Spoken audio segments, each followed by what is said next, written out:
Rajvanshi mansion ಅಲ್ಲಿ scene ಈಗ ಪೂರ್ತಿ ಉಲ್ಟಾ ಆಗಿತ್ತು. ಆ ದಿನ ರುದ್ರನ್ಗೆ ಹೃದಿಕಾನ ಕೊಡೋ ಹಾಗೆ ಕನ್ವಿನ್ಸ್ ಮಾಡೋಕೆ ಎಷ್ಟೋ ಟ್ರೈ ಮಾಡಿದ್ಲು. ಯಾಕಂದ್ರೆ ಅವಳಿಗೆ ಗೊತ್ತು ಹೃದಿಕಾಗೆ ಈಗ ಅವಳೇ ಬೇಕು ಅಂತ. ಆದ್ರೆ ರುದ್ರ ಮಾತ್ರ ಆ ದಿನ ಮಾತ್ ಕೇಳಲೇ ಇಲ್ಲ. ಈಗ ರುದ್ರ ಪಕ್ಕ ರಿಗ್ರೆಟ್ ಮಾಡ್ತಿದ್ದಾನೆ. ಆ ದಿನ ಆಲ್ರೆಡಿ ಅಲ್ಲಿಂದ ಎಸ್ಕೇಪ್ ಆಗಿದ್ದಾಳೆ. ಇತ್ತ ರುದ್ರ ತನ್ನ ಕೈ ನೋಡ್ಕೊಂಡು ಸ್ಟನ್ ಆಗಿದ್ದಾನೆ. ಅವನ್ ಕೈ ಪೂರ್ತಿ ಹಳದಿ ಬಣ್ಣದ ಕೊಳಕಿನಿಂದ ಲೇಪಿತವಾಗಿತ್ತು ಅಂಡ್ ಸ್ಮೆಲ್ ಮಾತ್ರ ತುಂಬಾನೇ ಡರ್ಟಿ ಆಗಿ ಬರ್ತಾ ಇತ್ತು. ಅವನು ಹೃದಿಕಾನ ನೋಡಿ ಇರಿಟೇಷನ್ ಇಂದ ಅಂದ, ನಿನ್ಗೆ ಮಾಡೋ ಗೊತ್ತಿರೋದು ಇಷ್ಟೇನಾ? ಲೈಫಲ್ಲಿ ಒಮ್ಮೆಯೂ ನನ್ನನ್ನ ಅಪ್ಪ ಅಂತ ಪ್ರಾಪರ್ ಆಗಿ ಕರೀಲಿಲ್ಲ, ಆದ್ರೆ ಪದೇ ಪದೇ ಈ ತರ ಶಾರ್ಟ್ ಸರ್ಕ್ಯೂಟ್ ಮಾಡ್ತಾ ಇರ್ತೀಯ. ಛೇ, ಹೀಗೆ ಹೇಳ್ತಾ ಅವನು ಕಣ್ಮುಚ್ಚಿ ಫೇಸ್ ಪೂರ್ತಿ ಅಸಹ್ಯ ಮಾಡ್ಕೊಂಡ. ರುದಿಕಾ ಮಾತ್ರ ಇದನ್ನೆಲ್ಲ ನೋಡಿ ಕ್ಯೂಟ್ ಆಗಿ ನಗ್ತಿದ್ಲು. ಅವಳು ಬೆಡ್ ಮೇಲೆ ಮೂವ್ ಆಗೋಕೆ ಸ್ಟಾರ್ಟ್ ಮಾಡಿದಾಗ ರುದ್ರ ಸಡನ್ ಆಗಿ ತನ್ನ ಕೈಯನ್ನ ವಾಪಸ್ ಎಳ್ಕೊಂಡ. ಆದ್ರೆ ನೆಕ್ಸ್ಟ್ ಮೂಮೆಂಟ್ ಅವಳು ಕೆಳಗ್ ಬೀಳ್ಬಹುದು ಅನ್ನೋ ಫಿಯರ್ ಇಂದ ಬೇಗನೆ ಅವಳ ಬೆನ್ ಮೇಲೆ ಕೈ ಇಟ್ಟು ಸಪೋರ್ಟ್ ಮಾಡ್ದ. ಆ ಸಿಚುವೇಶನ್ ಅಲ್ಲಿ ಏನ್ ಮಾಡ್ಬೇಕು ಅಂತ ಅವನ ಬ್ರೈನ್ಗೆ ಹೊಳಿಲೇ ಇಲ್ಲ. ಕೊನೆಗೆ ಯಾವುದೇ ಆಪ್ಷನ್ ಇಲ್ಲದೆ ಅವನು ಹೃದಿಕಾನ ಬಾತ್ರೂಮ್ ಕಡೆ ಕರ್ಕೊಂಡು ಹೋದ. ಅವಳನ್ನ ಕೆಳಗ್ ನಿಲ್ಸಿ ಮೆಲ್ಲಗೆ ಬಟ್ಟೆ ಬಿಚ್ಚೋಕೆ ಸ್ಟಾರ್ಟ್ ಮಾಡ್ದ. ಅವನು ಆ ಡೈಪರ್ ರಿಮೂವ್ ಮಾಡುವಾಗ ಅವನಿಗೆ ಹೇಗ್ ಫೀಲ್ ಆಗ್ತಿತ್ತು ಅಂತ ಅವನಿಗೆ ಮಾತ್ರ ಗೊತ್ತು. ಲೈಫ್ ನಲ್ಲಿ ಯಾವತ್ತು ತಾನ್ ಕುಡಿದ ಗ್ಲಾಸ್ ಕೂಡ ಎತ್ತಿ ಪಕ್ಕಕ್ಕಿಡದ ಮನುಷ್ಯ ಈ ರುದ್ರ ರಾಜವಂಶಿ. ಅಂಥದ್ರಲ್ಲಿ ಇವತ್ತು ಹೃದಿಕಾ ಡರ್ಟಿ ಡೈಪರ್ ತೆಗಿತಿದ್ದಾನಲ್ಲ ಅಂತ ಅವನಿಗೆ ಶಾಕ್ ಆಗ್ತಿತ್ತು. ಆದ್ರೆ ಅವನು ಇಷ್ಟೆಲ್ಲ ಆದ್ರೂ ಆದಿರಾಳಿಗೆ ಕಾಲ್ ಮಾಡಕ್ಕೆ ಇಷ್ಟಪಡ್ಲಿಲ್ಲ. ಯಾಕಂದ್ರೆ ಅವಳಿಗೆ ತನ್ನ ಅವಶ್ಯಕತೆ ಇಲ್ಲ ಅಂತ ಪ್ರೂವ್ ಮಾಡೋಕೆ ಅವನು ಡಿಸೈಡ್ ಮಾಡಿದ್ದ. ಹೃದಿಕಾನ ಒಬ್ನೇ ಹ್ಯಾಂಡಲ್ ಮಾಡಬಲ್ಲೆ ಅನ್ನೋದು ಅವನ ಪ್ಲಾನ್ ಆಗಿತ್ತು. ರುದ್ರಂಗೆ ಒಳಗೊಳಗೆ ಸಖತ್ ರಿಗ್ರೆಟ್ ಆಗ್ತಾ ಇತ್ತು. ಮೊದ್ಲೇ ಆದಿರಾ ಮಾತ್ ಕೇಳಿ ಹೃದಿಕಾನ ಅವಳಿಗೆ ಕೊಟ್ಟಿದ್ರೆ ಈ ಲೆವೆಲ್ ಮೆಸ್ ಕ್ಲೀನ್ ಮಾಡೋ ಅವಶ್ಯಕತೆ ಇರ್ತಿರ್ಲಿಲ್ಲ. ಅವನು ಕೋಪದಿಂದ ಹೃದಿಕಾನ ನೋಡಿದ್ರೆ ಅವಳು ಮಾತ್ರ ಮತ್ತೆ ನಗೋದಕ್ಕೆ ಸ್ಟಾರ್ಟ್ ಮಾಡಿದ್ಲು. ಅವಳ ಆ ಕ್ಯೂಟ್ ಸ್ಮೈಲ್ ನೋಡ್ತಿದ್ರೆ ರುದ್ರನನ್ನ ಅಪ್ಸೆಟ್ ಮಾಡೋದ್ರಲ್ಲೇ ಅವಳಿಗೆ ಒಂಥರ ಎಂಜಾಯ್ಮೆಂಟ್ ಸಿಗ್ತಿದೆ ಅನ್ಸುತ್ತೆ. ರುದ್ರ ಹೇಗೋ ಕಷ್ಟಪಟ್ಟು ಹೃದಿಕಾನ ಪೂರ್ತಿ ಕ್ಲೀನ್ ಮಾಡ್ದ. ಅವಳನ್ನ ಟವಲ್ ನಲ್ಲಿ ಸುತ್ತಿ ಬೆಡ್ರೂಮ್ಗೆ ಕರ್ಕೊಂಡ್ ಬಂದ. ಅವಳನ್ನ ಮಲಗಿಸಿ ಪೌಡರ್, ಬೇಬಿ ಆಯಿಲ್ ಅಂಡ್ ಬೇರೆ ಏನೇನೋ ಐಟಮ್ಸ್ ಇತ್ತೋ ಅದೆಲ್ಲವನ್ನ ಯೂಸ್ ಮಾಡಿ ತನ್ನಿಂದ ಎಷ್ಟು ಸಾಧ್ಯನೋ ಅಷ್ಟು ನೀಟಾಗಿ ಮಸಾಜ್ ಮಾಡ್ತಿದ್ದ. ಆ ದಿನ ರೂಮ್ ಒಳಗೆ ಬಂದಾಗ ರುದ್ರ ಇನ್ನು ಅವಳಿಗೆ ಸಾಫ್ಟ್ ಆಗಿ ಮಸಾಜ್ ಮಾಡೋದ್ರಲ್ಲಿ ಬ್ಯುಸಿ ಇದ್ದ. ಅವಳು ರುದ್ರನ್ನ ನೋಡಿ ವ್ಯಂಗ್ಯವಾಗಿ ಮುಗುಳ್ನಕ್ಕು ಅಂದ್ಲು, ಹಾಗಾದ್ರೆ ನೀನು ಹೃದಿಕಾ ಮಾಡ್ದ ಈ ಸ್ಕ್ಯಾಮ್ನ ಪೂರ್ತಿ ಕ್ಲೀನ್ ಮಾಡಿದ್ಯಾ? ವಾವ್, ತುಂಬಾನೇ ಇಂಪ್ರೆಸಿವ್. ನೀನ್ ತುಂಬಾನೇ ಇಂಪ್ರೂವ್ ಆಗಿದ್ಯಾ ರಾಜವಂಶಿ ಸರ್. ನಿನ್ಗೆ ಬರೀ ಬೇರೆಯವರ ಲೈಫ್ ಗಲೀಜ್ ಮಾಡೋದ್ ಮಾತ್ರ ಗೊತ್ತು ಅನ್ಕೊಂಡಿದ್ದೆ, ಆದ್ರೆ ಈಗ ಇದನ್ನೂ ಕ್ಲೀನ್ ಮಾಡೋದು ಕಲ್ತಿದ್ದೀರಾ? ರುದ್ರ ಸಖತ್ ಕೋಪದಿಂದ ಅವಳನ್ನ ನೋಡಿ ಗದರದ. ಹೆಚ್ಚು ಮಾತಾಡ್ಬೇಡ, ನೀನ್ ನನ್ನ ವೈಫ್ ಅಲ್ಲ ಅನ್ನೋದನ್ನ ನೆನ್ಪಿಟ್ಕೋ. ನೀನ್ ಜಸ್ಟ್ ಹೃದಿಕಾ ಕೇರ್ ಟೇಕರ್ ಅಷ್ಟೇ. ಸೊ ನೀನ್ ನನ್ನ ಹತ್ರ ಈ ತರ ಮಾತಾಡೋ ಹಾಗಿಲ್ಲ. ಈಗ ಸೈಲೆಂಟ್ ಆಗಿ ನನ್ ಲಿಟಲ್ ಹಾರ್ಟ್ ಬೀಟ್ ಬಟ್ಟೆಗಳನ್ನ ನನಗ್ ಕೊಡು. ಆ ದಿನ ಉಬ್ಬು ಗಂಟಿಕ್ಕಿ ಅಂದ್ಲು, ನನಗೇನು ನಿಮ್ ಹೆಂಡತಿ ಆಗೋ ಆಸೆ ಇಲ್ಲ. ನೀವೇನು ನಾನ್ ಇಷ್ಟಪಡೋ ಪ್ರಿನ್ಸ್ ಚಾರ್ಮಿಂಗ್ ಇಲ್ಲ. ಇಲ್ಲಿ ಹೃದಿಕಾ ಇರೋದಕ್ಕೋಸ್ಕರ ನಾನ್ ನಿಮ್ಮನ್ನ ಸಹಿಸ್ಕೊಳ್ತಿದ್ದೀನಿ ಅಷ್ಟೇ. ಇಲ್ದಿದ್ರೆ ನಿಮ್ ಫೇಸ್ ಕೂಡ ನೋಡ್ತಿರ್ಲಿಲ್ಲ. ಅವಳು ಮಾತಾಡುವಾಗ ಅವಳ ಮುಖದಲ್ಲಿ ಪೂರ್ತಿ ಸಿಟ್ಟು ತುಂಬಿತ್ತು. ಅವಳು ಹೃದಿಕಾ ಕ್ಲೋಸೆಟ್ ಓಪನ್ ಮಾಡಿ ಒಂದು ಕ್ಯೂಟ್ ಆಗಿರೋ ಫ್ರಾಕ್ ಸೂಟ್ ತಗೊಂಡು ಹೃದಿಕಾ ಹತ್ರ ಬಂದ್ಲು. ರುದ್ರ ಕೋಪದಿಂದ ಅವಳನ್ನೇ ಅಬ್ಸರ್ವ್ ಮಾಡ್ತಿದ್ದ. ಆ ದಿನ ಅವನನ್ನ ನೋಡಿ ಅಂದ್ಲು, ಈಗಿಲಿಂದ ಹೊರಡಿ. ರುದ್ರ ತಕ್ಷಣ ಆರ್ಗ್ಯುಮೆಂಟ್ ಸ್ಟಾರ್ಟ್ ಮಾಡ್ದ. ನಾನ್ ಇಷ್ಟೆಲ್ಲ ಕೆಲಸ ಮಾಡಬಲ್ಲೆ ಅಂದಮೇಲೆ ಈ ಸಣ್ಣ ಫ್ರಾಕ್ ನಲ್ಲಿ ಹಾರ್ಟ್ ಬೀಟ್ಗೆ ಡ್ರೆಸ್ ಮಾಡ್ಸೋಕೆ ಆಗಲ್ಲ ಅಂತ ನೀನ್ ಥಿಂಕ್ ಮಾಡ್ತಿದ್ಯಾ? ನಾನೇ ಅದನ್ನ ಮಾಡ್ತೀನಿ ನೋಡು. ಹೀಗೆ ಹೇಳ್ತಾ ಅವನು ಆದಿರ ಕೈಯಿಂದ ಆ ಫ್ರಾಕ್ ಕಿತ್ಕೊಂಡು ಹೃದಿಕಾಗೆ ಹಾಕೋಕೆ ಟ್ರೈ ಮಾಡ್ದ. ಹೃದಿಕಾ ತುಂಬಾನೇ ಸ್ಮಾಲ್ ಬೇಬಿ ಅಂಡ್ ಆ ಫ್ರಾಕ್ ಕೂಡ ಅಷ್ಟೇ ಚಿಕ್ಕದಾಗಿತ್ತು. ಗಾತ್ರ ಪಕ್ಕ ಇತ್ತು. ಆದ್ರೆ ರುದ್ರನ್ಗೆ ಆ ಡ್ರೆಸ್ ಹೇಗ್ ಹಾಕ್ಬೇಕು ಅನ್ನೋ ಐಡಿಯಾನೇ ಇರ್ಲಿಲ್ಲ. ಎಷ್ಟೇ ಸರ್ಕಸ್ ಮಾಡಿದ್ರು ಅವನಿಗದು ಪಾಸಿಬಲ್ ಆಗ್ಲಿಲ್ಲ. ಸ್ವಲ್ಪ ಹೊತ್ತಿನ ನಂತರ ಅವನು ಹೆಲ್ಪ್ಲೆಸ್ ಆಗಿ ಆದಿರ ಫೇಸ್ ನೋಡ್ದ. ಆದಿರ ನಗ್ತಾ ಅವನಿಂದ ಆ ಫ್ರಾಕ್ ಇಸ್ಕೊಂಡು ಅಂದ್ಲು, ಅಷ್ಟು ಅರ್ಜೆಂಟ್ ಮಾಡಬೇಡಿ ರಾಜವಂಶಿ ಸರ್. ನೀವು ಪ್ರತಿಯೊಂದು ಮ್ಯಾಟರ್ನಲ್ಲೂ ಮೂಗ್ ತೂರಿಸ್ತೀರಾ. ಯಾವ್ದಾದ್ರೂ ಒಂದಿನ ನಾನ್ ನಿಮ್ ಮೂಗ್ ಮುರಿಯೋದು ಗ್ಯಾರಂಟಿ. ಸುಮ್ನೆ ಜೋರಾಗಿ ಮಾತಾಡ್ಬೇಡಿ. ಈ ಕೆಲಸ ನಾನೇ ಮಾಡ್ತೀನಿ. ಫಸ್ಟ್ ಹೋಗಿ ನಿಮ್ಮ ಓನ್ ವರ್ಕ್ ಏನಿದೆಯೋ ಅದನ್ನ ನೋಡ್ಕೊಳ್ಳಿ. ನಾನು ಹೃದಿಕಾ ಕೇರ್ ಟೇಕರ್. ಸೊ ಅವಳಿಗೆ ಡ್ರೆಸ್ ಮಾಡಿಸೋದು ನನ್ನ ಡ್ಯೂಟಿ. ನೀವ್ ಯಾವಾಗ್ಲೂ ನನ್ನ ಅಂಡ್ ಹೃದಿಕಾ ಸುತ್ತ ಸುಳ್ದಾಡೋ ಅವಶ್ಯಕತೆ ಇಲ್ಲ. ರುದ್ರನ್ಗೆ ಸಿಕ್ಕಾಬಟ್ಟೆ ಇರಿಟೇಷನ್ ಆಯ್ತು. ಅವನು ಕೋಪದಿಂದ ಅಂದ, ನೀನ್ ನನ್ನ ಹತ್ರ ಈ ತರ ಮಾತಾಡೋಕೆ ಚಾನ್ಸೇ ಇಲ್ಲ. ಆದಿರಾ ಸಖತ್ ವ್ಯಂಗ್ಯವಾಗಿ ನಕ್ಕೋ ಅಂದ್ಲು. ನಿಮ್ಮನ್ನ ರೆಸ್ಪೆಕ್ಟ್ ಕೊಡೋಕೆ ನಾನೇನ್ ನಿಮ್ ವೈಫ್ ಅಲ್ಲ. ನೀವೇ ಅಲ್ವಾ ಹೇಳಿದ್ದು ನಾನ್ ನಿಮ್ ಹೆಂಡತಿ ಅಲ್ಲ ಅಂತ. ಸೊ ಪ್ರತಿಯೊಂದ್ ಮಾತಿಗೂ ನಾನು ಹೌದು ಸ್ವಾಮಿ ಅಂತ ಒಪ್ಕೊಳ್ತೀನಂತ ಎಕ್ಸ್ಪೆಕ್ಟ್ ಮಾಡ್ಬೇಡಿ. ನಾನ್ ಜಸ್ಟ್ ಒಬ್ಬ ಕೇರ್ ಟೇಕರ್. ಇನ್ಮೇಲೆ ನೀವು ನನ್ ಮುಂದೆ ನಿಮ್ ನಾಲ್ಗೆ ಜಾಸ್ತಿ ಯೂಸ್ ಮಾಡಿದ್ರೆ ನನ್ ಕೆಲ್ಸ ಬಿಟ್ಟು ಓಡ್ ಹೋಗ್ತೀನಿ. ಅಷ್ಟೇ ಅಲ್ಲ, ಹೃದಿಕಾನ ಕೂಡ ಕಿಡ್ನಾಪ್ ಮಾಡ್ಕೊಂಡು ಹೋಗ್ತೀನಿ, ಹುಷಾರ್. ರುದ್ರ ಫುಲ್ ಸಿಟ್ನಲ್ಲಿ ಅಂದ, ನನ್ ಹಾರ್ಟ್ ಬೀಟ್ ಮುಟ್ಟೋಕೆ ಟ್ರೈ ಮಾಡು ನೋಡೋಣ, ಆಮೇಲೆ ಇರುತ್ತೆ ನಿನ್ಗೆ. ನೆಕ್ಸ್ಟ್ ಮೂಮೆಂಟ್ ಆದಿರಾ ಬೆಡ್ ಮೇಲೆ ಕೂತು ರುದಿಕಾಗೆ ಆ ಕ್ಯೂಟ್ ಫ್ರಾಕ್ ಹಾಕೋಕೆ ಸ್ಟಾರ್ಟ್ ಮಾಡಿದ್ಲು. ಅವಳು ಎಷ್ಟು ನೀಟಾಗಿ ಡ್ರೆಸ್ ಮಾಡಿಸ್ತಿದ್ದಾಳೆ ಅಂತ ರುದ್ರ ಸೈಲೆಂಟ್ ಆಗಿ ನೋಡ್ತಿದ್ದ. ಆದ್ರೆ ಸ್ವಲ್ಪ ಹೊತ್ತಿನ ನಂತರ ಆದಿರಾ ರುದಿಕಾನ ತನ್ನ ಮಡ್ಲಿಗೆ ಎತ್ಕೊಂಡು ಚಾಲೆಂಜ್ ಮಾಡಿದ್ಲು. ನೋಡಿ, ನಾನಾಗ್ಲೇ ರುದಿಕಾನ ಪೂರ್ತಿ ನನ್ನ ಮಡ್ಲಲ್ಲಿ ಹೊತ್ಕೊಂಡಿದೀನಿ. ಹೀಗೆ ಹೇಳಿ ನೀವೇನ್ ಮಾಡ್ತೀರಾ ಅಂತ. ರುದ್ರ ಅವಳನ್ನೇ ದಿಟ್ಟಿಸಿ ನೋಡಿ ಹಲ್ ಕಡಿತಾ ಅಂದ. ಇಲ್ಲಿ ಹೃದಿಕಾ ಇಲ್ದೇ ಇರ್ತಿದ್ರೆ ನಾನ್ ನಿನ್ನ ಸುಮ್ಮನೆ ಬಿಡ್ತಿರ್ಲಿಲ್ಲ. ಈ ರುದ್ರ ರಾಜವಂಶಿ ಏನೇನ್ ಮಾಡಬಲ್ಲ ಅಂತ ನಿನ್ ಇಮ್ಯಾಜಿನೇಷನ್ಗೂ ಸಿಗಲ್ಲ. ಆ ದಿನ ಸಖತ್ ವ್ಯಂಗ್ಯವಾಗಿ ನಗ್ತಾ ಅಂದ್ಲು. ಅದನ್ನೆಲ್ಲ ಆಮೇಲೆ ಹ್ಯಾಂಡಲ್ ಮಾಡೋಣ ಬಿಡಿ. ಮೊದ್ಲು ಹೋಗಿ ಶವರ್ ತಗೊಳ್ಳಿ. ನೀವ್ ಎಷ್ಟು ಹೊತ್ತು ಈ ಇನ್ನರ್ ವೇರ್ಸ್ ಹಾಕೊಂಡು ನಿಂತಿರ್ತೀರಾ? ಆಕ್ಸಿಡೆಂಟಲಿ ಯಾರಾದ್ರೂ ಸರ್ವೆಂಟ್ಸ್ ಒಳಗ್ ಬಂದ್ರೆ ನಿಮ್ ರೆಪ್ಯುಟೇಷನ್ ಪೂರ್ತಿ ಹಾಳಾಗುತ್ತೆ. ಅವಳ ಮಾತ್ ಕೇಳಿ ರುದ್ರನ್ ಕಣ್ಗಳು ಅರಳಿದ್ವು. ಅಂದ್ರೆ ಅವನಿಗೀಗ ರಿಯಲೈಸ್ ಆಯ್ತು, ರುದಿಕಾಗೆ ಬಾತ್ ಮಾಡಿಸುವಾಗ ಅವಳ ಗಲೀಜಿನಿಂದ ತನ್ನ ಬಟ್ಟೆಗಳೆಲ್ಲ ಹಾಳಾಗಿದ್ದನ್ನ ಅವನ್ ಪೂರ್ತಿ ಮರೆತು ಬಿಟ್ಟಿದ್ದ. ಅದಕ್ಕೆ ವಾಶ್ರೂಮ್ ನಲ್ಲಿ ಬಟ್ಟೆ ಬಿಚ್ಚಿಟ್ಟು ಜಸ್ಟ್ ಬಾಕ್ಸರ್ಸ್ ಮಾತ್ರ ಹಾಕೊಂಡು ನಿಂತಿದ್ದ. ಅವನ್ ಫೇಸ್ ಒಂದ್ ಕ್ಷಣ ಬಿಳಿಚ್ಕೊಂತು. ಆದ್ರೆ ಅವನು ಆದಿರ ಮುಂದೆ ಸೋಲೋಕೆ ರೆಡಿ ಇರ್ಲಿಲ್ಲ. ಅದಕ್ಕೆ ಅದೇ ಹಳೆ ಈಗೋ ತೋರಿಸ್ತಾ ಅಂದ, ನಾನೇನ್ ಮಾಡ್ಬೇಕು ಅಂತ ನನಗೆ ಹೇಳ್ಕೊಡ್ಬೇಡ. ಯಾಕೆ, ನೀನೇನಾದ್ರೂ ನನ್ನ ಹಾಟ್ ಬಾಡಿ ನೋಡಿ ಜೆಲಸ್ ಆಗ್ತಿದ್ಯಾ? ಅಂದ್ರೆ ನೀನ್ ನನ್ನ ಹಾಟ್ನೆಸ್ ಫೀಲ್ ಮಾಡ್ತಿದ್ಯಾ? ನಿನ್ಗೆ ನನ್ನ ಹಗ್ ಮಾಡ್ಬೇಕಂತ ಆಸೆ ಇದೆ, ಆದ್ರೆ ನಾನ್ ನಿನ್ಗೆ ರೆಸ್ಪಾನ್ಸ್ ಮಾಡಲ್ಲ ಅಂತ ನಿನಗ್ ಗೊತ್ತು. ಅದಕ್ಕೆ ನಾನು ಹೋಗಿ ಬಟ್ಟೆ ಹಾಕೋಬೇಕಂತ ಹೇಳ್ತಿದ್ಯಾ? ನಾನೀಗೆ ಶರ್ಟ್ಲೆಸ್ ಆಗಿರೋದನ್ನ ನೋಡಕ್ಕೆ ಒಂಥರ ನರ್ವಸ್ನೆಸ್ ಆಗ್ತಿದೆ ಅಲ್ವಾ? ಅವನು ಹೀಗೆ ಹೇಳ್ತಾ ಸ್ವಲ್ಪ ಸ್ಟೈಲ್ ಆಗಿ ತನ್ನ ಚೆಸ್ಟ್ ಸವರೋಕೆ ಸ್ಟಾರ್ಟ್ ಮಾಡ್ದ. ಆದಿರಾ ಇದನ್ ಕೇಳಿ ಸಖತ್ತಾಗಿ ಟಾಂಗ್ ಕೊಟ್ಲು. ಅಷ್ಟೇನಾ? ಆಯ್ತು ಬಿಡಿ, ಈಗ ಸೈಲೆಂಟ್ ಆಗಿ ಹೋಗಿ ಸ್ನಾನ ಮಾಡಿ. ಉಳಿದುದನ್ನೆಲ್ಲ ನಾಳೆ ನೋಡೋಣ. ಈಗ ಬಂದ್ಬಿಟ್ಟ ದೊಡ್ಡ ಸಲ್ಮಾನ್ ಖಾನ್. ಅವ್ಳು ಹೀಗೆ ಹೇಳಿ ಮುಖ ಸುಕ್ಕಾಗ್ಸಿ ವ್ಯಂಗ್ಯವಾಗಿ ನೋಡಿದ್ಲು. ರುದ್ರ ಹಲ್ ಕಡಿತಾ ಅವಳನ್ನೇ ಒಂದು ಲುಕ್ ಕೊಟ್ಟು ಏನೂ ಮಾತಾಡ್ದೆ ವಾಶ್ರೂಮ್ ಕಡೆಗೆ ನಡೆದ. ಅವನು ರೂಮ್ ಒಳಗೆ ಹೋದದ್ದೇನೋ ಸರಿ, ಆದ್ರೆ ಅರ್ಜೆಂಟ್ ನಲ್ಲಿ ತನ್ನ ಡ್ರೆಸ್ ಆಗ್ಲಿ ಅಥವಾ ಟವಲ್ ಆಗ್ಲಿ ತಗೊಂಡು ಹೋಗೋಕೆ ಮರ್ತ್ ಬಿಟ್ಟಿದ್ದ. ಅಷ್ಟೇ ಅಲ್ಲ, ಅವನು ರುದಿಕಾ ಸುತ್ತ ಟವಲ್ ಸುತ್ತಿ ಹೊರಗ್ ತಂದಿದ್ರಿಂದ ವಾಶ್ರೂಮ್ ಒಳಗೆ ಈಗ ಒಂದೇ ಒಂದು ಎಕ್ಸ್ಟ್ರಾ ಟವಲ್ ಕೂಡ ಇರ್ಲಿಲ್ಲ. ಅವನ್ ಹೋದ್ಮೇಲೆ ಆದಿರಾಳಿಗೆ ನಗು ತಡಿಯೋಕಾಗ್ಲಿಲ್ಲ. ಅವಳು ರುದಿಕಾನ ನೋಡ್ತಾ ಜೋರಾಗಿ ನಗ್ತಾ ಇದ್ಲು. ಆಮೇಲೆ ಅವಳಿಗೆ ಫುಡ್ ಕೊಡೋಕೆ ಸ್ಟಾರ್ಟ್ ಮಾಡಿದ್ಲು. ಅಷ್ಟರಲ್ಲಿ ಅನಿಕಾ ಅಲ್ಲಿಗೆ ಬಂದ್ಲು. ಅವಳು ರುದಿಕಾ ಜೊತೆ ಆಟ ಆಡೋಕೆ ಅಂತ ಬಂದಿದ್ಲು. ಆದಿರಾ ಅವಳನ್ನ ನೋಡಿ ಒಂದು ಹೆಲ್ಪ್ ಕೇಳಿದ್ಲು. ನಂಗೊಂದು ಫೇವರ್ ಮಾಡ್ತೀಯಾ? ರುದಿಕಾನ ಸ್ವಲ್ಪ ಹೊತ್ತು ಗಾರ್ಡನ್ ಏರಿಯಾ ಕಡೆ ಕರ್ಕೊಂಡು ಹೋಗು. ನಾನು ಕೂಡ ನನ್ನ ರೂಮ್ಗೆ ಹೋಗಿ ಶವರ್ ತಗೋಬೇಕು. ರಾಜವಂಶಿ ಸರ್ ಇನ್ನೂ ರೆಡಿ ಆಗ್ತಿದ್ದಾರೆ. ಇದನ್ ಕೇಳಿದ ಅನಿಕಾ ತಕ್ಷಣ ವೈ ನಾಟ್, ಖಂಡಿತ ಕರ್ಕೊಂಡು ಹೋಗ್ತೀನಿ ಅಂತ ಹೇಳಿ ರುದಿಕಾನ ಕೆಳಗಿನ ಮಹಡಿಗೆ ಗಾರ್ಡನ್ ಕಡೆ ಕರ್ಕೊಂಡು ಹೋದ್ಲು.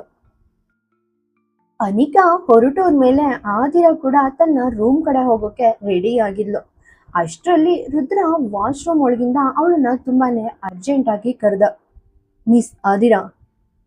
ತನ್ನ ಹೆಸರು ಕೇಳಿದ ತಕ್ಷಣ ಆದಿರಾ ಸ್ಟಾಪ್ ಆಗಿ ಹಿಂದೆ ತಿರುಗಿ ನೋಡಿದ್ಲು. ಅವಳ ಮೆಲ್ಲಿಗೆ ವಾಶ್ರೂಮ್ ಹತ್ರ ಹೋಗಿ ಬಾಗಿಲಿಗೆ ಕಿವಿ ಒತ್ತಿ ಕೇಳಿದ್ಲು. ಏನಾಯ್ತು ರಾಜವಂಶಿ ಸರ್, ಯಾಕೆ ಕರಿತಿದ್ದೀರಾ? ನನಗ್ ಸ್ವಲ್ಪ ಟವಲ್ ಕೊಡ್ತೀಯಾ? ಟ್ರೂತ್ ಹೇಳ್ಬೇಕಂದ್ರೆ ನಾನು ಅದನ್ನ ತರೋದ್ ಮರ್ತ್ಬಿಟ್ಟಿದ್ದೆ ಅಂತ ರುದ್ರ ಒಳಗಿಂದ ತುಂಬಾನೇ ಲೋ ವಾಯ್ಸ್ ನಲ್ಲಿ ಅಂದ. ಹಾದಿರ ಸಖತ್ತಾಗಿ ಮುಗುಳ್ನಕ್ಕು ಅಂದ್ಲು. ನಾನ್ ನಿಮ್ಗೆ ಟವಲ್ ಕೊಡ್ತೀನಿ, ಆದ್ರೆ ಅದಕ್ ಪ್ರತಿಯಾಗಿ ನೀವು ನನಗೊಂದ್ ಕೆಲ್ಸ ಮಾಡ್ಕೊಡ್ಬೇಕು. ರುದ್ರ ಒಳಗಿಂದನೇ ಇರಿಟೇಟ್ ಆಗಿ ಕಿರ್ಚಾಡ್ದ. ನಾನ್ ಸೆನ್ಸ್ ಮಾತಾಡ್ಬೇಡ, ಸೈಲೆಂಟ್ ಆಗಿ ನನ್ಗೆ ಟವಲ್ ಪಾಸ್ ಮಾಡು. ಆದಿರ ಸಡನ್ ಆಗಿ ಅಂದ್ಲು. ಸರಿ ಬಿಡಿ, ಆ ಕೆಲ್ಸ ಮಾಡೋದ್ ಬೇಡ, ನನ್ಗೇನ್ ಪ್ರಾಬ್ಲಮ್ ಇಲ್ಲ. ಆದ್ರೆ ನೆನ್ಪಿಟ್ಕೊಳ್ಳಿ, ನಿಮಗ್ ಟವಲ್ ಸಿಗಲ್ಲ. ಅಂಡ್ ಈಗ ಅಷ್ಟೇ ಒಬ್ಳು ಸರ್ವೆಂಟ್ ಇಲ್ಸಿ ಕೆಲ್ಸ ಮಾಡೋ ಬರ್ತಿದ್ದಾಳೆ. ಅವಳು ನಿಮ್ಮನ್ ನೋಡೋಕೆ ಆಲ್ವೇಸ್ ವೇಟ್ ಮಾಡ್ತಾ ಇರ್ತಾಳೆ. ಇವತ್ತು ಅವಳಿಗೆ ಲಾಟ್ರಿ ಹೊಡೆಯೋದ್ ಗ್ಯಾರಂಟಿ. ಅವಳು ಪೂರ್ತಿ ಹೆಲ್ಪ್ಲೆಸ್ ಆಗಿ ಅಂದ. ಸರಿ ಸರಿ, ಏನದು ವಿಷಯ ಅಂತ ಹೇಳು. ಆದಿರ ನಗ್ತಾ ಅಂದ್ಲು. ನೀವೀಗ ನನ್ನನ್ನ ಅಪ್ರಿಶಿಯೇಟ್ ಮಾಡ್ಬೇಕು. ರುದ್ರ ಕೋಪದಿಂದ ಕೂಗ್ದ. ನನ್ನ ಹೊಗಳಿಕೆಯಿಂದ ನೀನ್ ಅಷ್ಟೊಂದು ಇಂಪ್ರೆಸ್ ಆಗ್ತೀಯಾ? ನಾನೇನೋ ಹ್ಯಾಂಡ್ಸಮ್ ಆಗಿದ್ದೀನಿ ಅಂತ ನಿನಗ್ ಗೊತ್ತು, ಆದ್ರೆ ಈಗ ನನ್ನ ಬಾಯಿಂದನೇ ಅದನ್ನ ಕೇಳ್ಬೇಕಂತ ನಿನಗ್ ಆಸೆನಾ? ಆದಿರ ಸಖತ್ ಕಾನ್ಫಿಡೆನ್ಸ್ ಇಂದ ಮುಗುಳ್ನಕ್ಕು ಅಂದ್ಲು. ಯಾಕಂದ್ರೆ ನೀನ್ ನಿಜವಾಗಿಯೂ ಅಷ್ಟ್ ಹ್ಯಾಂಡ್ಸಮ್ ಏನಿಲ್ಲ, ಆದ್ರೆ ನಾನ್ ಮಾತ್ರ ತುಂಬಾ ಸುಂದರವಾಗಿದ್ದೀನಿ. ನೀವ್ ಯಾವಾಗ್ಲೂ ನನ್ ಸ್ಟೇಟಸ್ ಬಗ್ಗೆ ನನ್ನನ್ನ ಇನ್ಸಲ್ಟ್ ಮಾಡ್ತಾನೆ ಇರ್ತೀರಾ, ಆದ್ರೆ ಇವತ್ ಮಾತ್ರ ನನ್ನ ಬ್ಯೂಟಿ ಬಗ್ಗೆ ನಿಮ್ ಅಪ್ರಿಶಿಯೇಷನ್ ನನಗ್ ಬೇಕೇ ಬೇಕು. ಇದನ್ ಕೇಳಿದ ರುದ್ರನ್ಗೆ ಲಿಮಿಟ್ ಇಲ್ದಷ್ಟು ಸಿಟ್ಟು ಬಂತು. ಆಲ್ರೆಡಿ ಅವನಿಗೆ ಆಫೀಸ್ಗೆ ಲೇಟ್ ಆಗ್ತಿತ್ತು ಅಂಡ್ ಈ ಟೈಮ್ ನಲ್ಲಿ ಇವಳು ಹೀಗೆ ಕಂಡೀಷನ್ ಆಗ್ತಿದ್ದಾಳೆ ಅಂತ ಅವನಿಗೆ ಪೂರ್ತಿ ಇರಿಟೇಷನ್ ಆಯ್ತು. ಅವನು ಒಂದು ಲಾಂಗ್ ಬ್ರೆತ್ ತಗೊಂಡು ಅಂದ. ಸರಿ ಸರಿ, ನೀನ್ ಏನ್ ಹೇಳ್ತೀಯೋ ಅದನ್ನ ಮಾಡ್ತೀನಿ, ಆದ್ರೆ ಮೊದ್ಲು ಹೋಗಿ ಟವಲ್ ತಗೊಂಡ್ ಬಾ. ಒಂದ್ ಕೈಯಿಂದ ಟವಲ್ ಕೊಡು, ಇನ್ನೊಂದ್ ಕೈಯಿಂದ ನಾನ್ ನಿನ್ನನ್ನ ಹೊಗಳ್ತೀನಿ. ಆದಿರ ತಕ್ಷಣ ರಿಪ್ಲೈ ಕೊಡ್ಲು. ನೀವು ನಿಜವಾಗಿಯೂ ತುಂಬಾನೇ ಶಾಪ್ ಬಿಸ್ನೆಸ್ ಮ್ಯಾನ್ ಅಲ್ವಾ? ಯಾವುದೇ ಅಗ್ರಿಮೆಂಟ್ ಇಲ್ದೆ ನೀವು ಏನನ್ನೂ ಮಾಡಲ್ಲ. ಆದ್ರೆ ಓಕೆ, ಇವತ್ ನೀವು ನನ್ನನ್ನ ಹೊಗಳೋದನ್ನ ನಾನ್ ಕೇಳಲೇಬೇಕು. ಅಷ್ಟು ಹೇಳ್ತಾ ಅವಳು ಬೇಗನೆ ರುದ್ರನ ಕ್ಯಾಬಿನೆಟ್ ಹತ್ರ ಹೋಗಿ ಒಂದು ಕ್ಲೀನ್ ಟವಲ್ ತಂದ್ಲು. ವಾಶ್ರೂಮ್ ಬಾಗ್ಲ ಹತ್ರ ಬಂದು ಅವಳು ಅಂದ್ಲು. ತಗೊಳ್ಳಿ ನಿಮ್ ಟವಲ್, ಈಗ ನನ್ನನ್ನ ಹೊಗಳೋಕೆ ಸ್ಟಾರ್ಟ್ ಮಾಡಿ. ಒಳಗ್ ನಿಂತಿದ್ದ ರುದ್ರ ಅವಳ ಕೈ ನೋಡಿ ಜಸ್ಟ್ 1 ಸೆಕೆಂಡ್ ನಲ್ಲಿ ಟವಲ್ ಜೊತೆಗೆ ಅವಳ ಕೈಯನ್ನೇ ತನ್ನ ಕಡೆಗೆ ಎಳ್ಕೊಂಡ. ಆದಿರ ಕಂಪ್ಲೀಟ್ ಆಗಿ ಶಾಕ್ ಆಗ್ಬಿಟ್ಲು. ಅವಳು ಸಡನ್ ಆಗಿ ಬ್ಯಾಲೆನ್ಸ್ ತಪ್ಪಿ ಡೈರೆಕ್ಟ್ ಆಗಿ ಅವನ ಮೇಲೆನೆ ಎಡೋಗ್ಬಿದ್ಲು. ಈ ಮೂಮೆಂಟ್ ನಲ್ಲಿ ಅವಳ ವಾಯ್ಸ್ ಪೂರ್ತಿ ನರ್ವಸ್ ಆಗಿತ್ತು. ಅವನಿನ್ನೂ ಕೂಡ ಅದೇ ಬಾಕ್ಸರ್ಸ್ ಮಾತ್ರ ಹಾಕೊಂಡಿದ್ದ. ಆದಿರ ಅವನನ್ನ ಹತ್ರದಿಂದ ನೋಡ್ತಾ ಪೂರ್ತಿ ಬೆವರೋಕೆ ಸ್ಟಾರ್ಟ್ ಮಾಡಿದ್ಲು.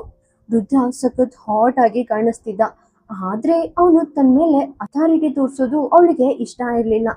ಅದಕ್ಕೆ ಅವಳು ಯಾವತ್ತೂ ಅವನನ್ನ ಅಪ್ರಿಶಿಯೇಟ್ ಮಾಡಿರ್ಲಿಲ್ಲ. ಆದ್ರೆ ಇವತ್ತು ಅವನ ಈ ಅವತಾರ ನೋಡಿ ಅವಳ ಗಂಟ್ಲು ಪೂರ್ತಿ ಒಣಗೋದ ಹಾಗೆ ಆಯ್ತು. ರುದ್ರ ಅವಳನ್ನ ವಾಶ್ರೂಮ್ ಬಾಗಿಲಿಗೆ ಹಿಂದಕ್ಕೆ ಪುಷ್ ಮಾಡಿ ಅವಳ ಮೇಲೆ ಒರ್ಕೊಂಡು ತುಂಬಾನೇ ಲೋ ವಾಯ್ಸ್ ನಲ್ಲಿ ಕೇಳ್ದ. ಹಾಗಾದ್ರೆ ನಾನ್ ನಿನ್ನ ಹೊಗಳೋದನ್ನ ಕೇಳಕ್ಕೆ ನೀನ್ ಅಷ್ಟೊಂದ್ ಕಾಯ್ತಿದ್ಯಾ? ಆದಿರಾಗೆ ಆ ಕ್ಷಣದಲ್ಲಿ ಹರ್ಟ್ ಬೀಟ್ ಜೋರಾಗಿ ಬಡ್ಕೊಳ್ತಾ ಇತ್ತು. ಅವಳಿಗೆ ಏನ್ ರಿಪ್ಲೈ ಮಾಡ್ಬೇಕಂತಾನೆ ಗೊತ್ತಾಗ್ಲಿಲ್ಲ. ಅವರಿಬ್ರು ಮಧ್ಯೆ ಇರೋ ಆ ಡಿಸ್ಟೆನ್ಸ್ ಪೂರ್ತಿ ಕಡಿಮೆ ಆಗಿತ್ತು. ರುದ್ರ ಮತ್ತು ಆದಿರ ಈಗ ವಾಶ್ರೂಮ್ ಒಳಗಡೆ ಇದ್ರು. ಅಲ್ಲಿ ರುದ್ರ ಪೂರ್ತಿ ಆದಿರ ಮುಖದ ಹತ್ರ ಬಂದು ಒರ್ಗಿದ್ದ. ಅವನು ಅವಳ ಕಣ್ಣಲ್ಲಿ ಕಣ್ಣಿಟ್ಟು ಕೇಳ್ದ. ಹಾಗಾದ್ರೆ ನೀನ್ ನಿಜವಾಗಿಯೂ ನನ್ನ ಅಪ್ರಿಶಿಯೇಷನ್ ಕೇಳೋಕೆ ಇಷ್ಟಪಡ್ತೀಯಾ? ಆದಿರ ಅವನ್ ಮಾತುಗಳಿಂದ ಪೂರ್ತಿ ಶಾಕ್ ಆದ್ಲು. ಅವಳು ಜಸ್ಟ್ ರುದ್ರನನ್ನ ಟೀಸ್ ಮಾಡೋಕೆ ಅಂತ ಈ ತರ ಪ್ಲಾನ್ ಮಾಡಿದ್ಲು, ಆದ್ರೆ ಇದು ಇಷ್ಟೊಂದು ಕಾಸ್ಟ್ಲಿ ಆಗುತ್ತೆ ಅಂತ ಅವಳಿಗೆ ಐಡಿಯಾನೇ ಇರ್ಲಿಲ್ಲ. ಅವಳು ಒಂದ್ ಸಣ್ಣ ಕುರಿ ಮರಿ ತರ ಪೂರ್ತಿ ಬ್ಲಶ್ ಮಾಡ್ತಾ ಅಂದ್ಲು. ನನ್ಗೆ ನನ್ಗೆ ಈಗ ತಾನೇ ನೆನಪಾಯ್ತು, ಹೃತಿಕಾಗೆ ಬ್ರೇಕ್ಫಾಸ್ಟ್ ಮಾಡಿಸ್ಬೇಕು. ರುದ್ರ ತಕ್ಷಣ ಅವಳನ್ನ ತಡೆದ ಅಂದ. ಆದ್ರೆ ಅವಳು ಆಲ್ರೆಡಿ ಹಾಲ್ ಕುಡ್ದಿದ್ದಾಳೆ ಅಲ್ವಾ? ಆದಿರ ತಡಬಡಾಯಿಸ್ತಾ ಮ್ಯಾನೇಜ್ ಮಾಡಿದ್ಲು. ಜಸ್ಟ್ ಹಾಲ್ ಕುಡಿದ ಮಾತ್ರಕ್ಕೆ ಅವಳು ದಿನ ಇಡೀ ಏನು ತಿನ್ನಲ್ಲ ಅಂತ ಅರ್ಥ ಅಲ್ಲ. ಅವಳು ಕುಡಿದಿರೋ ಮಿಲ್ಕ್ ಈಗ ಆಲ್ರೆಡಿ ಅವಳು ಡೈಪರ್ಗೆ ಹೋಗಿರುತ್ತೆ. ಸೊ ಈಗ ನಾನು ಅವಳಿಗೆ ಬ್ರೇಕ್ಫಾಸ್ಟ್ ರೆಡಿ ಮಾಡಬೇಕು. ಖಂಡಿತ ಅವಳಿಗೆ ಹಸುವಾಗಿರುತ್ತೆ. ನಾನು ಈಗಲೇ ಇಲ್ಲಿಂದ ಹೊರಡಲೇಬೇಕು. ಅವಳು ಅಲ್ಲಿಂದ ಎಸ್ಕೇಪ್ ಆಗೋಕೆ ಹೊರಡ್ತಿದ್ದಂತೆ ರುದ್ರ ಅವಳ ಹೊಟ್ಟೆ ಮೇಲೆ ಕೈ ಇಟ್ಟು ತಡೆದ. ಅವಳನ್ನೇ ದಿಟ್ಟಿಸಿ ನೋಡ್ತಾ ಅವನ್ ಅಂದ. ನಾನ್ ನಿನ್ನನ್ನ ನನ್ನ ತುಟಿಗಳಿಂದ ಹೊಗಳೋ ತನಕ ನೀನ್ ಇಲ್ಲಿಂದ ಹೊರಡೋಕೆ ಚಾನ್ಸೇ ಇಲ್ಲ. ಆದಿರಾ ಸಡನ್ ಆಗಿ ಗಾಬರಿಯಾಗಿ "ಅ, ನಿಮ್ಮ ಅಪ್ರಿಸಿಯೇಷನ್ ನನ್ಗೇನ್ ಬೇಡ ಬಿಡಿ" ಅಂತ ಫಟ್ ಅಂತ ರಿಪ್ಲೈ ಕೊಟ್ಲು. ರುದ್ರ ಸ್ವಲ್ಪ ಮುಗುಳ್ನಕ್ಕು ಅಂದ, ಇಷ್ಟು ಹೊತ್ತು ನೀನೇ ಅಲ್ವಾ ನಿನ್ನನ್ನ ಹೊಗಳ್ಬೇಕಂತ ನನ್ ಹಿಂದೆ ಬಿದ್ದಿದ್ದು. ಈಗ ನಾನೇ ನಿನ್ನನ್ನ ಹೊಗಳ್ಬೇಕಂತ ಡಿಸೈಡ್ ಮಾಡಿದೀನಿ. ಈಗ ಯಾಕೆ ಬೇಡ ಅಂತಿದ್ಯಾ? ಆದಿರಾ ಪೂರ್ತಿ ಹೆಲ್ಪ್ಲೆಸ್ ಆಗಿ ಅಂದ್ಲು. ನಾನ್ ದೊಡ್ಡ ಮಿಸ್ಟೇಕ್ ಮಾಡ್ಬಿಟ್ಟೆ. ಈ ನಾಲ್ಗೆ ಒಂದಿನ ನನ್ನನ್ನ ಕೊಲ್ಲೋದ್ ಗ್ಯಾರಂಟಿ. ಇನ್ಮೇಲೆ ನಾನ್ ನಿಮ್ಗೆ ಯಾವತ್ತೂ ಏನನ್ನೂ ಹೇಳಲ್ಲ. ಪ್ಲೀಸ್ ನಾನು ಇಲ್ಲಿಂದ ಹೋಗೋಕ್ ಬಿಡಿ. ಅವಳು ಹೀಗೆ ಹೇಳ್ತಿದ್ರೆ ಅವಳ ಫೇಸ್ ನಲ್ಲಿ ರಿಯಲ್ ಆಗಿ ಒಂದು ಭರವಸೆಯ ಭಾವ ಕಾಣಿಸ್ತಿತ್ತು. ರುದ್ರನ್ ಕಣ್ಗಳು ಮೊದ್ಲು ಅವಳ ಮುಖದ ಮೇಲೆ ಮೇಲಿದ್ವು. ಆಮೇಲೆ ನಿಧಾನವಾಗಿ ಆದಿರ ಕುತ್ತಿಗೆ ಕಡೆ ಸರಿದ್ವು. ಅವಳ ಆ ಸುಂದರವಾದ ಲಾಂಗ್ ನೆಕ್ ನೋಡಿದ ತಕ್ಷಣ ರುದ್ರನ ಗಂಟ್ಲು ಒಣಗಿದ ಹಾಗೆ ಆಯ್ತು. ಅವನು ಮತ್ತೆ ಆದಿರ ಮೇಲೆ ಪೂರ್ತಿ ಒರ್ಕೊಂಡ. ಈ ಬಾರಿ ಆದಿರ ಉಸಿರಾಟದ ವೇಗ ಜಾಸ್ತಿ ಆಯ್ತು. ವಾಶ್ರೂಮ್ನ ಇನ್ನೊಂದ್ ಸೈಡ್ ನಲ್ಲಿ ಶವರ್ ಆನ್ ಆಗಿತ್ತು ಅಂಡ್ ಅದರಿಂದ ನೀರಿನ ಹನಿಗಳು ಹನಿ ಹನಿಯಾಗಿ ಕೆಳಗ್ ಬೀಳ್ತಿದ್ವು. ಆ ಸೈಲೆನ್ಸ್ ಮಧ್ಯೆ ಆದಿರ ಉಸಿರಾಡೋ ಸೌಂಡ್ ಮಾತ್ರ ಪೂರ್ತಿ ಕೇಳಿಸ್ತಿತ್ತು. ಅವರಿಬ್ರು ಮಧ್ಯೆ ಇರೋ ಆ ಟೆನ್ಷನ್ ಈಗ ಪೀಕ್ ತಲುಪಿತ್ತು. ಸಡನ್ ಆಗಿ ಆದಿರ ಕಣ್ಗಳನ್ನ ಬಿಗಿಯಾಗಿ ಮುಚ್ಚಿ ರುದ್ರನ್ ಬೆನ್ನನ್ ಮೇಲೆ ತನ್ನ ಕೈಗಳನ್ನ ಇಟ್ಲು. ರುದ್ರನ ಬೆನ್ ಈಗ ಪೂರ್ತಿ ಒದ್ದೆಯಾಗಿತ್ತು. ನೀರಿನ ಹನಿಗಳು ಅಲ್ಲಿ ಸಂಗ್ರಹವಾಗಿದ್ವು. ಆದಿರ ಕೈಗಳು ಈಗ ಅವನ ಸ್ಕಿನ್ ಮೇಲೆ ಇದ್ವು ಅಂಡ್ ಅವಳು ಅವನನ್ನ ಬೆನ್ನನ್ನ ಬಿಗಿಯಾಗಿ ಹೋಲ್ಡ್ ಮಾಡಿದ್ಲು. ಅವಳು ಉಗುರುಗಳು ರುದ್ರನ್ ಬೆನ್ನನ್ನ ಗೀರ್ತಾ ಇದ್ವು. ಇತ್ತ ರುದ್ರ ಅವಳ ಕುತ್ತಿಗೆ ಮೇಲೆ ಮುತ್ತಿಕ್ತಾ ಇದ್ದ. ಆದಿರ ಪೂರ್ತಿ ನಡುಗ್ತಾ ಇದ್ಲು. ಅವಳ ಬಾಡಿಯಲ್ಲಿ ಯಾವುದೋ ಹೈ ವೋಲ್ಟೇಜ್ ಕರೆಂಟ್ ಹರಿತಿರೋ ಹಾಗೆ ಅವಳಿಗೆ ಫೀಲ್ ಆಯ್ತು. ಅವಳಿಗೆ ಏನು ಮಾತಾಡಕ್ಕೆ ಸಾಧ್ಯ ಆಗಲಿಲ್ಲ.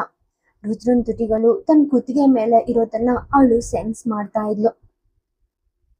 ರುದ್ರ ತುಂಬಾನೇ ಫ್ಯಾಷನೇಟ್ ಆಗಿ ಅವಳ ಕುತ್ತಿಗೆಗೆ ಕಿಸ್ ಮಾಡ್ತಿದ್ದ. ಆ ಮೂಮೆಂಟ್ ನಲ್ಲಿ ಅವನು ಪ್ರತಿಯೊಂದನ್ನು ಮರ್ತ್ಬಿಟ್ಟಿದ್ದ. ಅವ್ರ ನಡುವೆ ಏನ್ ನಡೀತಿದೆ ಅಥವಾ ಅವ್ರ ರಿಲೇಶನ್ಶಿಪ್ ಈಕ್ವೇಶನ್ ಏನ್ ಅನ್ನೋದು ಅವನಿಗೆ ನೆನಪಿರ್ಲಿಲ್ಲ. ಅವನು ಆದಿರಾನ ಚುಂಬಿಸೋದ್ರಲ್ಲಿ ಕಂಪ್ಲೀಟ್ ಆಗಿ ಕಳೆದು ಹೋಗಿದ್ದ. ಆದ್ರೆ ಇದ್ದಕ್ಕಿದ್ದಂತೆ ಹೊರಗಿನಿಂದ ಆದಿರಾ ಅಂತ ಯಾರೋ ಕರೆದ ಸೌಂಡ್ ಕೇಳಿಸ್ತು. ಆ ಧ್ವನಿ ಕೇಳಿದ ತಕ್ಷಣ ಆದಿರ ಸಖತ್ ಗಾಬರಿಯಾಗಿ ರುದ್ರನನ್ನ ಬಲವಾಗಿ ಪುಷ್ ಮಾಡಿದ್ಲು. ಆ ಕಿಸ್ಸಿಂಗ್ ಮೂಮೆಂಟ್ ನಲ್ಲಿ ಪೂರ್ತಿ ಮೈ ಮರೆತಿದ್ದ ರುದ್ರ ಇದ್ದಕ್ಕಿದ್ದಂತೆ ಬ್ಯಾಲೆನ್ಸ್ ತಪ್ಪಿ ಹಿಂದಕ್ಕೆ ಎಡಬಿದ್ದ.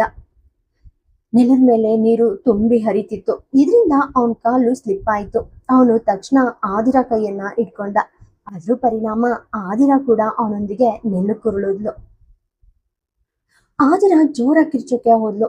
ಆದ್ರೆ ರುದ್ರ ತಕ್ಷಣ ಅವಳ ತುಟಿಗಳ ಮೇಲೆ ತನ್ನ ಕೈಯನ್ನ ಇಟ್ಟು ಅವಳ ದನಿಯನ್ನ ಸರ್ಪ್ರೈಸ್ ಮಾಡ್ದ. ಆ ಸೌಂಡ್ ಹೊರಗು ಹೋಗುದ ಹಾಗೆ ಅವನು ಅವಳನ್ನ ಕಂಟ್ರೋಲ್ ಮಾಡ್ದ. ಹೊರಗಿಂದ ಮತ್ತೆ ಅದೇ ಧ್ವನಿ ಕೇಳಿಸ್ತು. ಏನಾಯ್ತು ಅಣ್ಣ? ನೀನ್ ವಾಶ್ರೂಮ್ ನಲ್ಲಿ ಇದ್ಯಾ? ನೀನ್ ಕೆಳಗ್ ಬಿದ್ದ? ತುಂಬಾ ದೊಡ್ಡ ಸೌಂಡ್ ಬಂತು. Are you all right bro? Anika ಬಾಗ್ಲ ಹತ್ರ ಹೆಜ್ಜೆ ಹಾಕ್ತಾ ಕೇಳ್ತಾ ಇದ್ಲು. ಅವಳ ಕೈಯಲ್ಲಿ ರುದಿಕಾ ಇದ್ಲು. ಮಗು ತುಂಬಾ ಅಳ್ತಿತ್ತು. ರುದ್ರ ಮತ್ತು ಆದಿರ ಒಬ್ರನ್ನೊಬ್ರು ದಿಟ್ಟಿಸಿ ನೋಡ್ತಾ ಇದ್ರು. ಅವರಿಗೆ ಏನ್ ಮಾಡ್ಬೇಕು ಅಂತಾನೆ ತೋಚ್ಲಿಲ್ಲ. ಅನಿಕಾ ಮತ್ತೆ ಮಾತಾಡಿದ್ಲು. ಏನಾಯ್ತು ಅಣ್ಣ? ನನಗ್ ರಿಪ್ಲೈ ಮಾಡು. ನೀನ್ ವಾಶ್ರೂಮ್ ಅಲ್ಲಿ ಇದ್ಯಾ ಅಲ್ವಾ? ಏನದು ಸೌಂಡು? ನನಗ್ ನಿಮ್ ಬಗ್ಗೆ ವರಿ ಆಗ್ತಿದೆ. ನೀನ್ ಆರಾಮಾಗಿದ್ಯಾ ಅಲ್ಲ? ಬಿದ್ದಿಲ್ಲ ತಾನೆ? ರುದ್ರ ಕೋಪದಿಂದ ಆದಿರ ಕಡೆ ನೋಡ್ದ. ಆದಿರ ತುಂಬಾನೇ ಹೆಲ್ಪ್ಲೆಸ್ ಆಗಿ ಮುಖ ಮಾಡಿದ್ಲು. ರುದ್ರ ಹೇಗೋ ತನ್ನನ್ನು ತಾನು ಕಂಟ್ರೋಲ್ ಮಾಡ್ಕೊಂಡು ಸಮಾಧಾನದಿಂದ ಅಂದ, ನಾನ್ ಚೆನ್ನಾಗಿದ್ದೀನಿ ಅನಿಕಾ. ಹೇಳು, ನೀನಿಲ್ಲಿ ಏನ್ ಮಾಡ್ತಿದ್ಯಾ? ರುದಿಕಾ ಯಾಕೆ ಅಷ್ಟೊಂದು ಅಳ್ತಿದ್ದಾಳೆ ಅಂತ ಕೇಳ್ದ. ಅಣ್ಣ, ಅದೇ ಪ್ರಾಬ್ಲಮ್. ರುದಿಕಾ ತುಂಬಾ ಅಳ್ತಿದ್ದಾಳೆ. ನಾನು ಅವಳನ್ನ ಗಾರ್ಡನ್ ಏರಿಯಾಕ್ಕೆ ಕರ್ಕೊಂಡು ಹೋದೆ. ಆದ್ರೆ ಅಲ್ಲಿ ಹೋದ ತಕ್ಷಣ ಅವಳು ಅಳೋಕ್ ಸ್ಟಾರ್ಟ್ ಮಾಡಿದ್ಲು. ಅವಳು ಯಾಕೆ ಅಳ್ತಿದ್ದಾಳೆ ಅಂತ ನನ್ಗೆ ಅರ್ಥ ಆಗ್ತಿಲ್ಲ. ನಾನು ಅವಳ ಡೈಪರ್ ಕೂಡ ಚೆಕ್ ಮಾಡಿದೆ. ಅವಳು ಇನ್ನೂ ಏನೂ ಮಾಡಿಲ್ಲ, ಆದ್ರೆ ಜಾಸ್ತಿ ಅಳ್ತಾನೆ ಇದ್ದಾಳೆ. ಬಹುಶಃ ಅವಳಿಗೆ ಆದಿರ ಹತ್ರ ಹೋಗ್ಬೇಕಂತ ಇರ್ಬಹುದು. ಆದ್ರೆ ಆದಿರ ಅವಳ ರೂಮಲ್ಲಿ ಇಲ್ಲ. ಅವಳು ಸ್ನಾನ ಮಾಡ್ತೀನಂತ ಹೇಳಿದ್ಲು. ನಾನು ಅವಳನ್ನ ಎಲ್ಲಿ ಹುಡುಕ್ಬೇಕು? ಅನಿಕಾ ಹೇಗೋ ಮಾಡಿ ರುದಿಕಾನ ಸಮಾಧಾನ ಮಾಡೋಕೆ ಟ್ರೈ ಮಾಡ್ತಿದ್ಲು. ಅತ್ತ ವಾಶ್ರೂಮ್ ಒಳಗೆ ರುದ್ರ ಕೋಪದಿಂದ ಆದಿರಾಳನ್ನೇ ನೋಡ್ತಾ ಇದ್ದ.